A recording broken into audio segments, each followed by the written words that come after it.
Hello to everyone. Meron tayong prepare na hita ng manok. Ang mix natin kanina ay isang itlog. Saka, syempre, lagyan natin ng white flour. Ayan. At mix natin.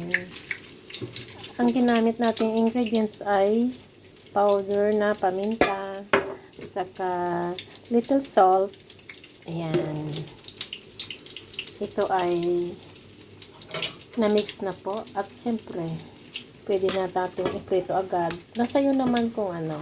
Pwede mo ring i-marinate ito ng 1 oras. Pero dahil nga gusto ko nang lutuin agad ay okay lang.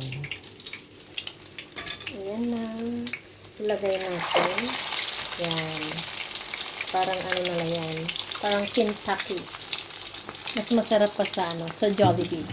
Pag yan ay na-prito. Pwede na natin balik pa rin yung isa. Kasi nauna natin nilagay kanina. Ayan. Yan lang ating hita ng manok. Fresh po ito. Fresh na manok. Hindi po ito frozen. So, bali ang nirikado lang natin yan ay nasabi ko na kanina. Yung mga gustong gawin po ay madali lang po. Mas masarap pa po sa Jollibee ito pag ganito po ang inyong ginawa. Iko-coated mo lang siya sa white flour para crunchy siya. Ayan, ready to serve na po.